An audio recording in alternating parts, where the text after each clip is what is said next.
You're listening to Heritage Radio Network.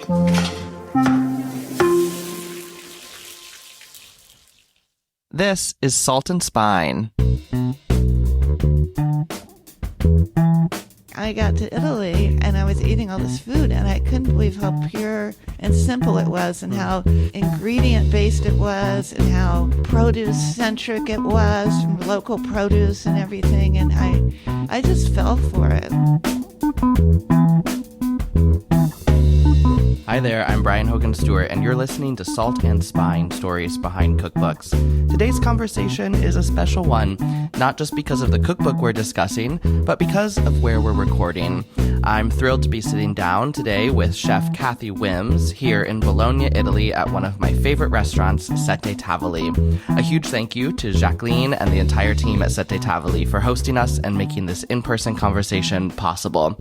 After more than 4 decades in professional kitchens, including 20 years as chef-owner of the beloved Portland restaurant Nostrana, Cathy has just published her very first cookbook.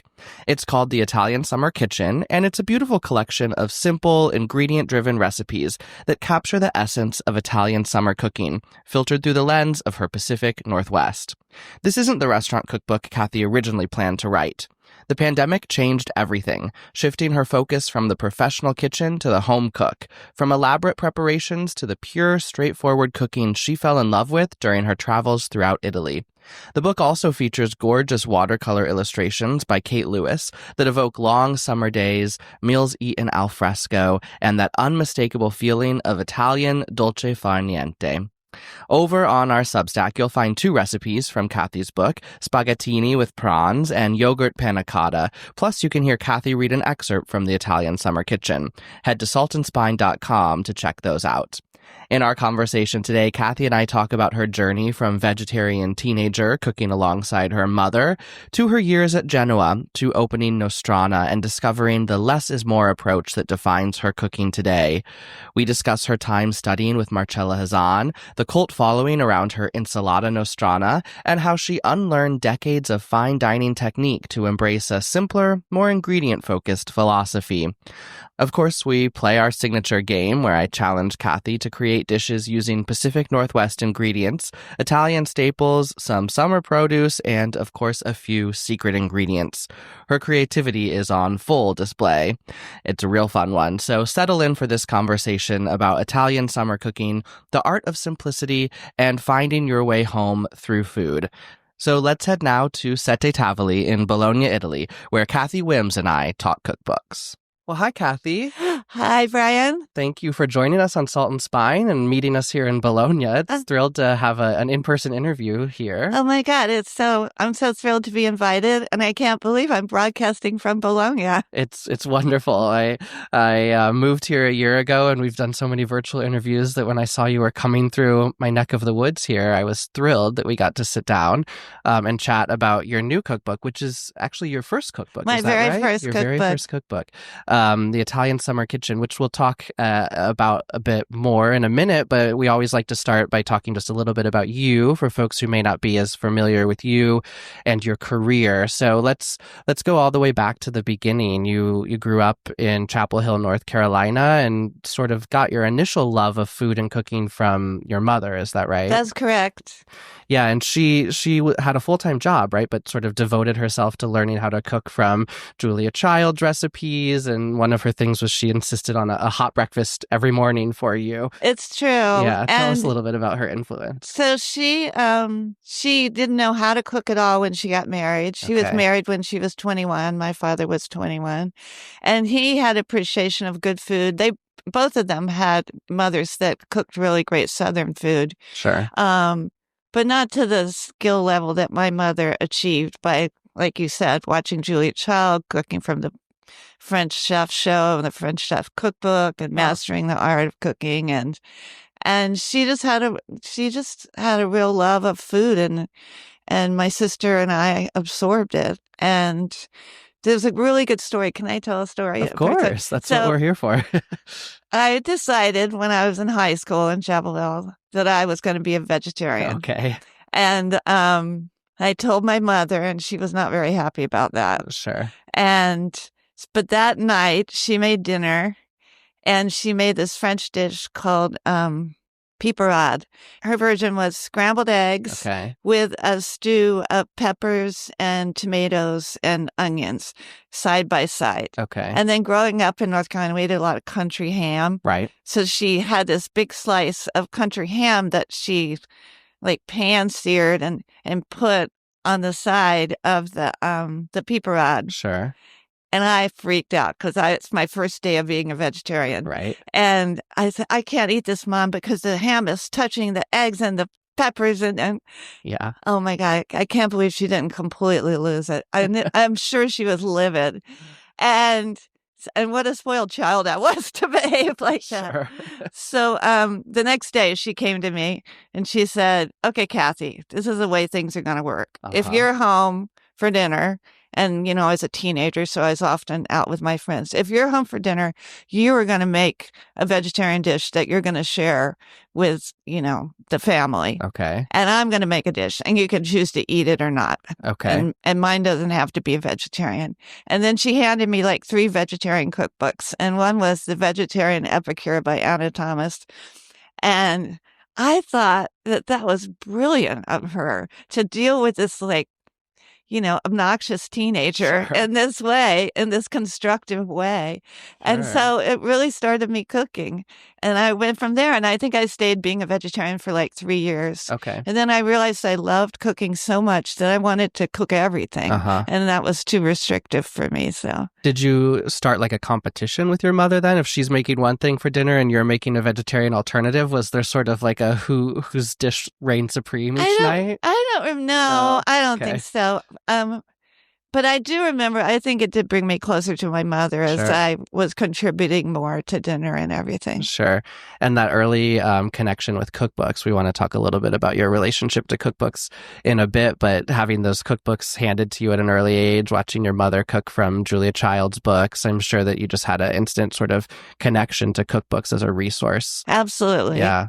So you take this interest in cooking, you're spending several years as a vegetarian, immersing yourself in vegetarian cookbooks, but that's not a career path for you, right? You go and you study Latin initially in college, is that right? I was a Latin major. A Latin major. What were you sort of thinking you were going to do with your life as you enter college? I think what happened was went to college in my hometown. I went to the University of North Carolina, and I'd grown up in Chapel Hill. Right.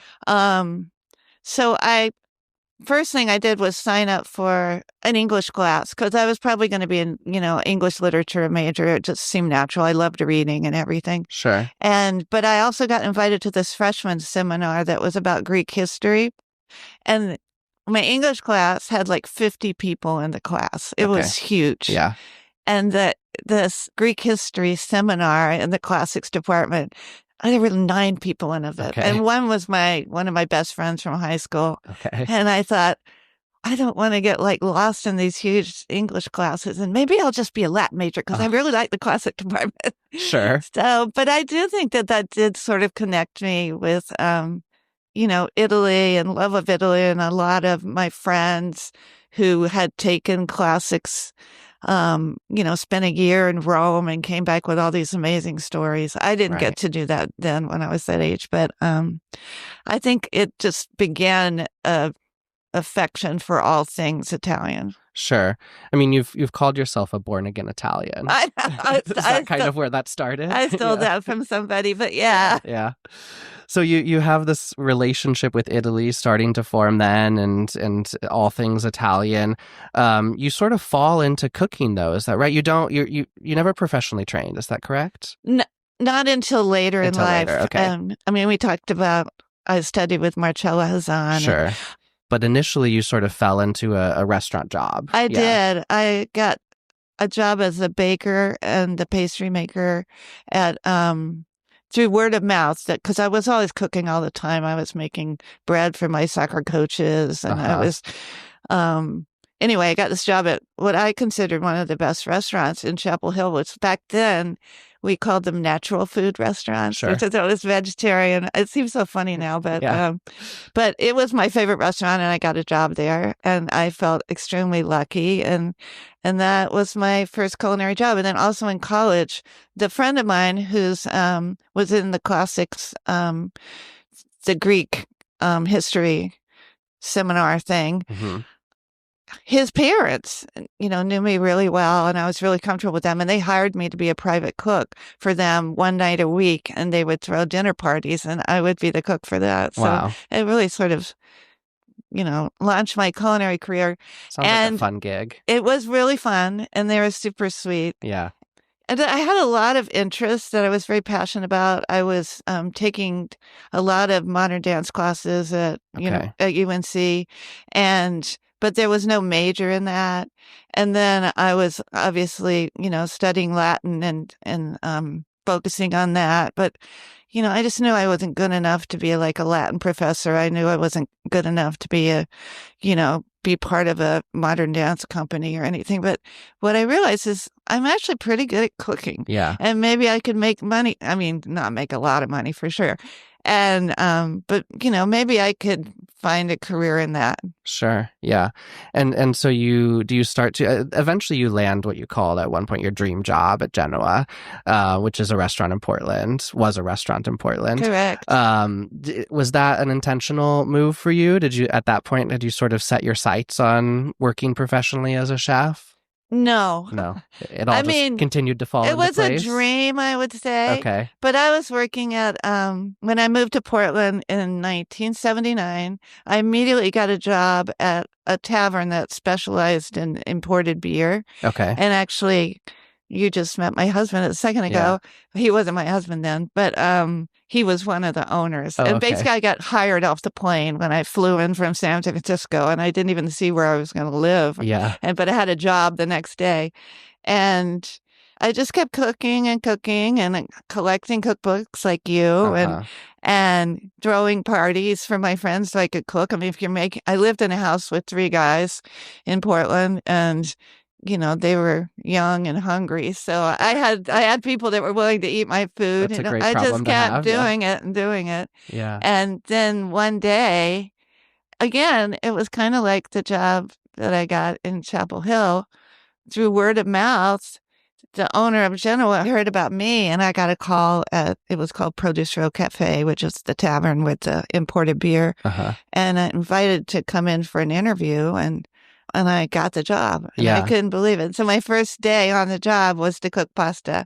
And then I was a pasta cook for several months. And then we also it was a 7-course meal that we had at Genoa. And it was the special occasion restaurant in Portland at the time. Like, people came for their anniversary. Sure. People came every year for their birthday. I mean, it was very well thought of restaurant. Then I learned to cook the fish station. We had a fish course after the pasta course.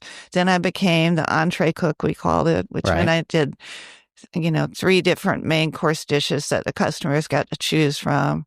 Then I became pastry chef, and then eventually I became the menu chef. And then after 7 years, I ended up buying into the restaurant. So I was part owner. And suddenly you're immersed in the world of fine dining, and it was an Italian influenced restaurant. Yes, 7 it was. courses. Yes, but it wasn't simple in its approach. Is that fair to say? I would say it was. Yeah, it was very.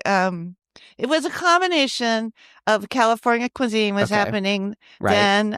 Chez Panisse had opened in 1971, and that's the year that Genoa actually opened. Same time. It also had a real sort of what we used to call continental cuisine, like sort of European, like Frenchified kind of elegant food that we all thought back then in the 70s. And it was delicious. The food that we made was really great. And, people love the restaurant. And I still today meet people that say, I celebrated all my birthdays, or I graduated from Reed College in Portland and my parents took me to Genoa. Yeah. I mean, I hear all these stories, but then something changed in me. And that I started, when I became the owner, I started traveling to Italy because I was also buying the wine for the restaurant. Okay.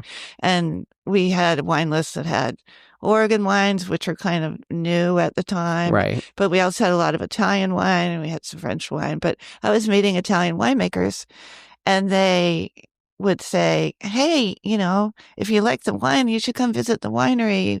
We even have a place that you can stay. And so, of course, that sounded fun. But then I got to Italy and I was eating all this food and I couldn't believe how pure and simple it was and how like sort of ingredient based it was and how produce centric it was, from local produce and everything. And I just fell for it. Like I fell hard in love with all this fresh, pure, straightforward cuisine that I was eating that had, not a ton of ingredients and not like sauces like French food that were, on top of everything. Sure. Every ingredient, everything, it's its own dish on its own and everything. Yeah. And so I wanted to bring that back. And remember, I was the owner now and bring those kind of dishes on the menu. We had a menu that changed every 2 weeks. Okay. Yeah. And completely changed all 7 courses. And, it just wasn't the right place because our customers had a real idea of what they came to Genoa for. Sure. And it was kind of abrupt of me to try and like put these dishes on the menu that I fell in love mainly for their simplicity. Sure. And I remember one time I can't remember what it was, if it was Yelp or whatever the first social media around restaurants in the United States was. Right. They wrote a critique of Genoa at the time and they called it Genoa, the $100 chicken. And that was my dish on the menu. That was one of the main courses that you could choose. And it was a chicken cooked with fresh figs and kind of braised and everything. Okay. Well, people didn't come to Genoa to eat chicken, no matter how delicious it tasted. Sure. So anyway, that's kind of what happened to me. And I understandably knew that my business partners at the time, they didn't want things to change. Yeah. And so eventually I just wanted to open a restaurant that had the food, like in my cookbook, Italian Summer Kitchen, and the food that I was eating in Italy, as close as it could be to that. Yeah, you write about this process of unlearning and this less is more approach, and it feels like the parameters of the restaurant were not set up in that way. I mean, you look at Zuni Cafe, people were flocking to spend $100 for a roast chicken. Exactly. Because it was the ethos Good of point. the restaurant, right? So Thank you. That's very flattering that you said that about Zuni, because I love Zuni. I love Zuni as well.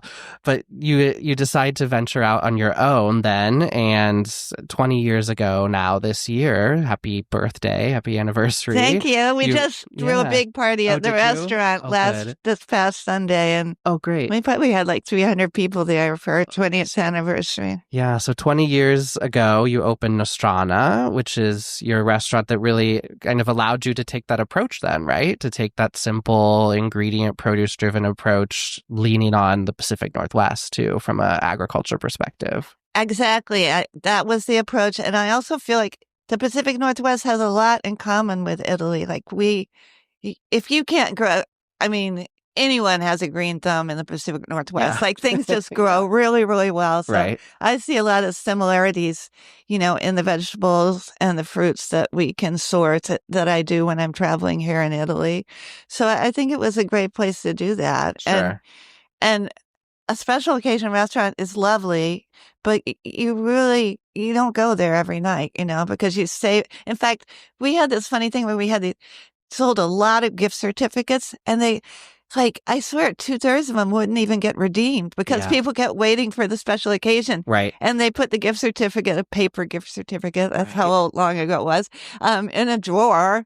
And I would get these calls at the restaurant, Genoa, and they would say, I forgot about my gift certificate. It's expired. Can I still use it? It's like, you have a gift certificate come for free. Someone gave you a really nice gift.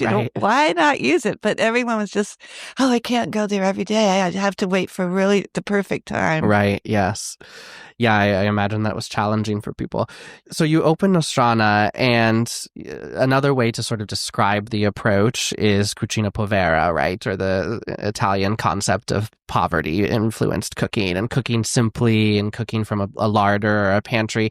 How do you, looking back on 20 years, do you think that's key to your success? It continues to be one of the most beloved restaurants in Portland. And, we just weathered a pandemic that was particularly horrid for the hospitality industry. Yeah, that was a lot of fun, wasn't it? Yeah. Thankfully, that's behind us now.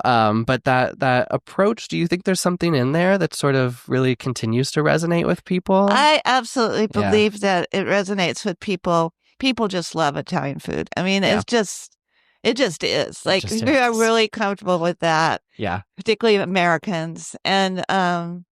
And the food at the restaurant is very approachable. Like, we have a menu that has pizza from a wood-burning oven. We have a wood-burning grill. We have simple grilled meats. And like one dish that we do there, it's a recipe in the book too. It's called tagliata, which of course you know because you're here in Bologna.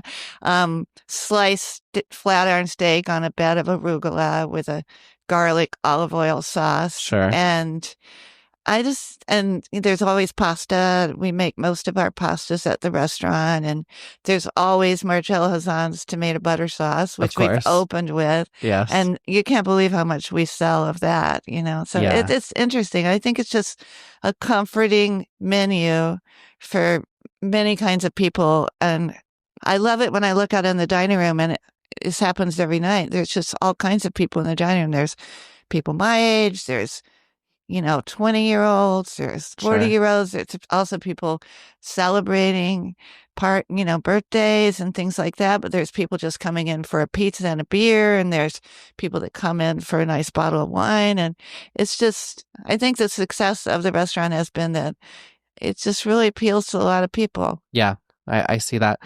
You mentioned Marcella and her tomato butter sauce. You have had the opportunity to train under some really iconic Italian culinary figures, Marcella being one, Dario being another. Dario Cecchini. Yes. We have his olive oil cake recipe in the book. Okay, yes. Talk a little bit about that opportunity, because this was a little bit later in your career where you were able to cook for Marcella, and then she invited you to come learn from her. You met Dario. Like, how have those sort of influential Italian culinary figures helped shape you and evolve you over your career as a chef? Well, it was very inspiring for me to learn from these amazing sort of cooks at the top of their game and willing to teach me some of their secrets. Sure. So that was really great. And I just feel like I'm always learning when I travel, when I'm here. Like, I'll be here in Bologna. I'm going to be taking another hand rolling pasta class that I've done for many years. Every year I get better at it. Yeah, it's not easy. It's not easy. It's a lot of manpower. And I can't say that we do it at the restaurant. Sure. Okay. We've also had a really wonderful young woman. Her name's Francesca Torre, and she's come to the restaurant, and she specializes in teaching people how to use the long Mattarello rolling pin and rolling pasta. And so we have done it at the restaurant, but only for special occasions and things. It doesn't really, we can't do the volume that we do if we were going to hand roll pasta. Sure. I mean, I'm so amazed when I come here to Bologna and I'm eating this hand rolled pasta in a restaurant that could be a big restaurant. And it's remarkable. I took a class, and I mean, I'm not a professional chef, but I know my way around a kitchen for sure. And I kept thinking I've nailed the dough, and the answer was always no. It always needs to be thinner. And I mean, the amount of labor and precision that it takes. Exactly. I always feel like so simple, the dough is putting me in my place. Exactly. It's like, I'm in charge. You're not there yet. Yes. Yeah. It's really, really an art and a craft that I think Bologna celebrates quite well. So absolutely. I appreciate that. Well, let's talk a little bit about the book. So initially you had planned your first cookbook to be a Nostrana cookbook. Is that right? Exactly. It was going to be a restaurant cookbook, and it probably would have been with photographs. And then the pandemic hit. I had a proposal with my co-author, and we were shopping it. Sure. Pandemic hits. And suddenly restaurant books were not very popular. Sure. And then I would also say that it didn't help that I'm not Italian. I don't have any Italian blood in me that I know of. Okay. I'm just like you said, I born again. But also because COVID happened, and restaurants were shut down for many months in Right. Portland. I needed to cook at home, and I told Yeah. my husband that the only way, because food obviously is really important to me, the only way I was going to get through this COVID period and what was it called? Shelter in place, Shelter in right? place. Yeah. Uh-huh. Thank you. Yeah. Was we were going to eat lunch and we were going to eat dinner and we were going to both cook and it was going to be good. Sure. And we were going to, I got really obsessed with the quality of ingredients. I mean, I always had been, but there was this panic inside of me that if I didn't have like the best olive oil at home during this period, or I didn't have the best, bakery bread at home during this period, and if I didn't have like fresh vegetables from a CSA share, then I wasn't happy. Right. I remember one time in that early period of COVID, it's like we ran out of that really good butter from Brittany. I was obsessed about it, and I didn't have it, and one store was out of it. There were like 3 places in Portland I was calling around town, like, do you have that butter with the cow on top? Yes. So I finally got it, and then I calmed down a little bit. Right. Right. No, I mean, it was true. You're a chef. You're working professionally as a chef. You had to turn to food, but so many other people who were not cooks by nature were having to cook for themselves too for the first time. So I think it really just reset a lot of people's relationship to food. Exactly. Yeah. I do. I think that you're right, Brian. And, but then, so I have this cookbook proposal. It's not getting me anywhere. Right. And I talked with my agent and we kind of brainstormed. And then because I had been cooking at home like crazy, and I realized that I was cooking over and over again the same dishes happily. Like, I want that again. Sure. I mean, Yeah. a month or two would go by, but I'd be ready to have, let's say, the chicken with the roasted peppers, Yeah. And it just seemed, and I've always loved teaching cooking classes. Like, I've done that for a major part of my career. Sure. And I really want to encourage people to cook at home. Yeah. And that period was so much about that, and realizing that, I can eat really well at home in the same way that my mother taught herself to cook. And, Right. we couldn't go out during that period, but, in the case of my mother, she's raising 2 kids and working and, going out was expensive. So, Right.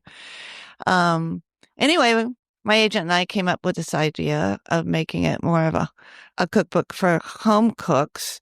And then she suggested, well, I think I thought of it, but she knew this great illustrator. Kate Lewis is her name. And so the book doesn't have photographs. It has illustrations, watercolor illustrations. And she's a great artist. She's lives outside of Knoxville, Tennessee.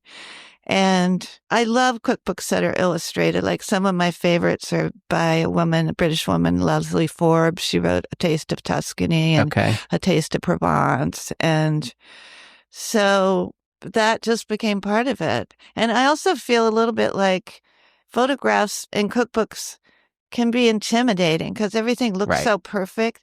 And then I also feel like we've been overwhelmed with food photography on social media, like Instagram. Right. And it's kind of, what would I say? It's kind of overdone and not, everyone sees so much of it.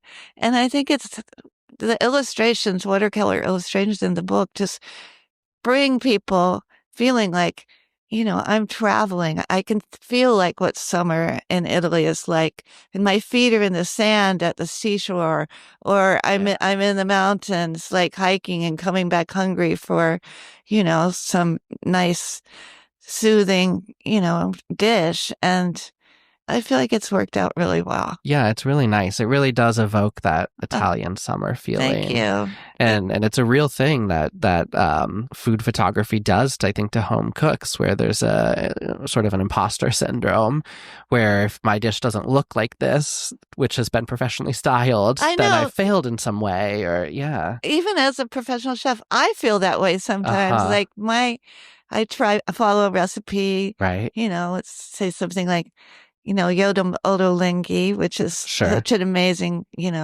cookbook author. Right. But even to me, it's intimidating. Like I feel out of my genre. It's not, the Italian food that I cook at home. And it's like, oh, I failed somehow. It doesn't look like the picture. It's not as good as I thought it would be when I got excited about reading the recipe. Yeah, I think it was such a good choice for the format and the topic of the book. Oh, well, thank you. I love it. Nice to hear. Beautiful. You decided not to do a restaurant cookbook, but of course, one of the most classic dishes of the restaurant, the Insalata Nostrana, has to be in the book. It's in the book. Talk a little bit about that recipe, because it's sort of a take on a Caesar salad, but it's your take, and it's become so linked to the restaurant and to you that it's got a bit of a cult following around it, and how you sort of developed that specific technique. Like it's a radicchio base. You soak it in ice water. Like how did that recipe come to be? Okay, well, actually, the Insalata Nostrana was based on a salad that I had in LA one time, and I kind of had to figure it out. Sure. And I was so attracted to the fact, I think radicchio is one of the most beautiful, vegetables that exist. Yeah. And it's just like beautiful flowers in the farmer's market. And so basically, the radicchio can be very bitter for people. A lot of people tell me they don't like radicchio. Right. But when you soak it in ice water for at least an hour, and at certain times of the year, I need to do it even more, depending on, how the radicchio is reacted with, the weather and the temperature and everything. It could be even more bitter. Sure. The soaking in ice water somehow has the effect that a frost on a crop, like say Cavolo Nero or something like that, makes the Cavolo Nero taste sweeter in the winter. And so the ice water approximates that, and the leaves of the radicchio react to that, and the bitterness leaches out partly. Sure. So that makes it more likable to the general public. And also it makes it very crunchy and juicy. Right. So the crunch is I think people just love chewing on the radicchio salad, or biting on the radicchio salad. And so then there's a strong dressing that has anchovy, a good amount of garlic, mayonnaise for creaminess. Anchovy, of course, because we're kind of making a Caesar salad, and egg for creaminess as well. And also that makes a very emulsified dressing, but a very strong dressing, which I think the sharpness of the radicchio, it helps tame that. And then we make croutons from our focaccia bread that we bake every day, and toast them, and then saute them in a good amount of butter and olive oil with a lot of fresh sage and rosemary. And then the Parmigiano Reggiano that we put on top of the salad has such incredible sweetness that sort of it kind of all comes together. It's our biggest selling recipe biggest selling dish at the restaurant. I imagine people come in thinking they don't like radicchio as well, and then they love it, and so it has even more of that like memorable effect too. Oh yeah, that's a good way to look at it. They love to tell me that they never liked radicchio, and now they're addicted to the salad. Yes, yeah. Well, I loved to see that in the book. I also loved, because it's a summer-focused cookbook, that you include some preservation throughout the book. Do you think that's one of the tricks to sort of harnessing the summer feeling and the summer produce and summer flavors throughout the year? I do think that harnessing those summer flavors will make you really happy all year round. Exactly. There's a cantaloupe sorbetto, not sorbetto, sorry, a cantaloupe confitura, you could say, or preserve, that I remember following this recipe in Gambero Rosso decades ago. When Gambero Rosso had an English version in the United States, but I couldn't find that I don't know where I lost my issue of that had that in it at home. And so I had to sort of come up with that. But there's like citrus and there's fresh cantaloupe and sugar. And it's really nice, preserved to serve alongside, like, what do you call them here? The platters of all the sliced salami. Tagliere. Yeah, yes. sorry. It's a great accompaniment to that, but also great, for breakfast in the morning with yogurt or spread on toast. And yeah. Oh, sounds amazing. Well, we always like to ask a little bit about cookbooks. I know we've talked about, you knew Marcella, you trained with her, you talked about your mother cooking from Julia Child's books. What sort of books have been most meaningful to you over the course of your life, your career? Are there specific authors that we haven't mentioned or books that you turn to time and again or that really influenced you? Exactly. There have been a lot of books that I turn to over and over. One, I mentioned Leslie Forbes, Taste of Tuscany. I would say anything by Rachel Roddy. I'm absolutely big fan of her writing and in The Guardian and her cookbook. Sure. Chez Panisse, of course, over many, many years. Alice Waters. I'm sure I'm forgetting things. Michelle Sciglione. I've met her before. I love her Italian cookbooks. I mean, I could go on and on. Of course, I'm going to forget the ones that really, Giuliano Bugiali. Okay. Definitely. Yeah. The son of Marcella Hazan, Giuliano Hazan. Yes. I think his cookbooks are wonderful. Yes. Adaboni for sure. Okay. Yeah. That goes way back there. Yeah. But that was an original inspiration, particularly for us when we were for the cooks that worked at my old restaurant, Genoa. Yeah. Yeah. Wonderful. Oh, I'm so excited about this release of Adaboni's Talisman. The book has been translated in English decades ago, but it was really dumbed down for the American public. Sure. But the real book in Italian was just like even more important than The Joy of Cooking in Italy. Like everyone, like every Italian that got married, had this book. Right. And so it's being translated as in full and not dumbed down in English, and it's supposed to come out sometime this November. So I'm just blown away by that. I'm really excited. Well, we always end with a little game. So I thought today we would put you to the test in our little Campanellismo challenge. Okay. And cooking locally, but drawing inspiration from both Italy and the Pacific Northwest. So I've got a couple, you can sort of think of this like the TV show Chopped, right? You've got a basket of ingredients you have to make a dish out of. Oh, now you're making me petrified. Oh, I think you'll be fine. And you can assume you have, a full larder at your disposal.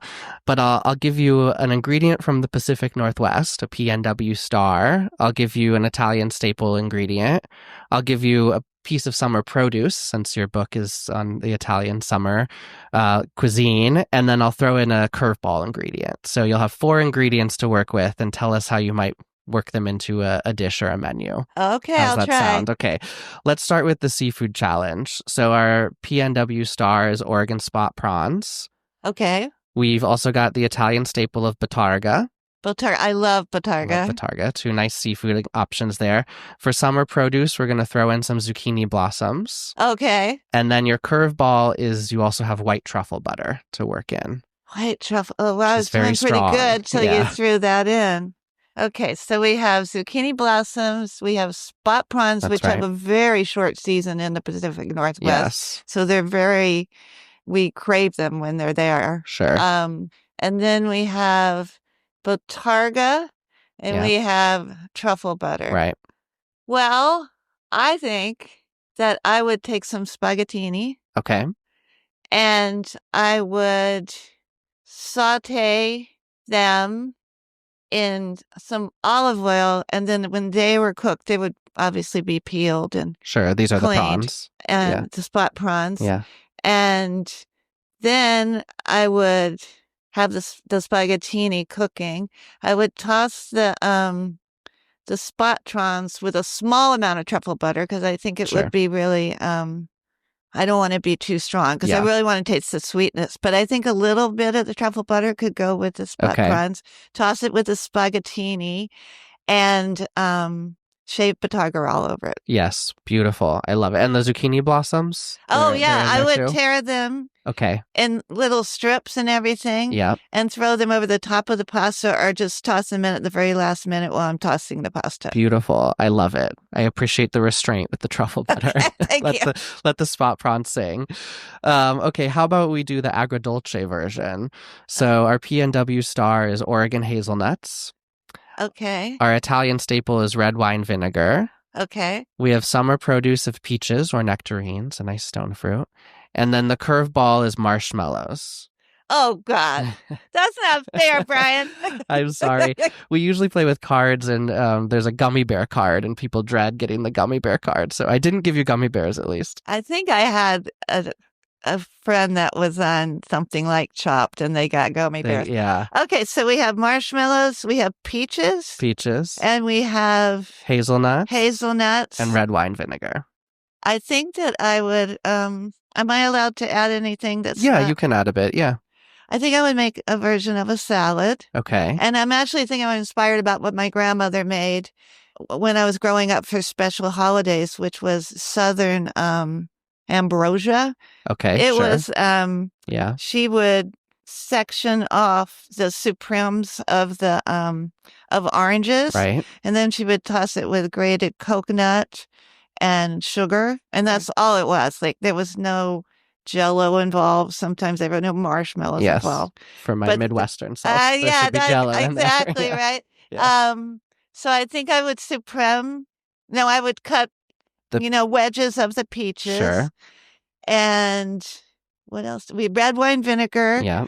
I would make a dressing with extra virgin olive oil and the red wine vinegar for the peaches. Let's see, we have marshmallows. What was the other thing? Marshmallows and Hazelnuts. hazelnuts. Yeah. And then I would toast and rub the skins off of the hazelnuts and chop them coarsely. And then I would, because I have to use marshmallows, Right. I think I would cut them in very thin round slices. Okay. And scatter that in the salad, but not very many of them. I think that's a good approach. Okay. Let's do one final one to close us Okay. out. So this one we're going to call the Tuscan crossover. So the P&W star, we have wild chanterelles. Okay. Wild chanterelle mushrooms. Which are happening right now in we're Oregon. I actually had a perfectly great timed. chanterelle salad yesterday for lunch here at one of my favorite restaurants in Bologna called La Taverna di Roberto. Oh, yes. Yeah. Okay. Yeah, wonderful. The Italian staple is guanciale. Cured Okay. pork cheek, right? Our summer produce it's not a produce, but a summer ingredient. We have fresh homemade ricotta. Okay. And then our curveball ingredient for you is kimchi. Chanterelles, guanciale, ricotta, and kimchi. What might we make? Well, again, I feel like when there's an ingredient that's not particularly Italian. Sure. I mean, we have a lot of kimchi in the Pacific Northwest. I really want to use restraint. Right. So I think I would take some, high quality dried penne pasta. Okay. And obviously that would be boiling. And then I would cut the pancetta into sort of lardon pieces, like little strips of Sure. pancetta, and saute that. And if it's fatty enough, I wouldn't need any olive oil, but if it wasn't super fatty, if more lean, I would add saute it in a little bit of olive oil. Sure. Then I would take when the pancetta strips were brown and crunchy, I would take them out of the pan, and then I would saute the chanterelles. And I actually, when I'm cooking chanterelles, I like to pull them apart. They separate really easy instead of using a knife to cut it. Okay. I would saute them until they're done. And then I would chop up a small amount of the kimchi, like maybe maximum tablespoon and a half, 2 teaspoons, and I would add that to the chanterelles after they were ready, and then add back in the pancetta strips. Sure. Then when the penne was cooked al dente. I would drain it, saving some of the pasta cooking water, toss it with the fresh ricotta, Okay. and thin it out with any of the pasta water, and then toss in the chanterelles and with the pancetta Right. that had the chopped kimchi in it. I actually think that I would finish the pasta dish with some Parmesan, because I think the Parmesan Reggiano would blend in well. For some reason, I just think it would go with a little bit of kimchi. Yeah. And that would be my pasta The sweet dish. and the spicy sort of balance. Yeah, of the it there. sweetness. Yeah. Yeah. I think that sounds like an amazing fall pasta. That sounds wonderful. Maybe I'll be around the kitchen while I'm here. Yes, yeah, and find you some chanterelles. Well, thank you for playing the game. I think you did excellent. Oh, I had a lot of fun. Yes. Thank you, even though I was scared.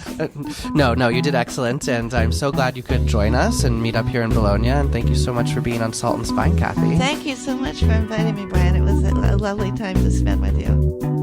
And that's our show for today. Thank you so much for listening. As always, you can find bonus content from today's show and all of our episodes on our website, saltandspine.com. If you like hearing from your favorite authors on Salt and Spine, and I hope you do, please click subscribe to this podcast wherever you're listening. We also love to see your ratings on Apple Podcasts. Our show today was produced by me, Brian Hogan Stewart, and the Salt and Spine original theme song was created by Brunch for Lunch. Salt and Spine is typically recorded at the Civic Kitchen in San Francisco's Mission District. The Civic Kitchen offers digital and in-person classes for home cooks, and you can find out more at civickitchensf.com. Thanks, as always, to Jen Nurse, Chris Bonomo, and the Civic Kitchen team, and to our friend Celia Sack at Omnivore Books. We'll be back next week with more stories behind the cookbooks you love.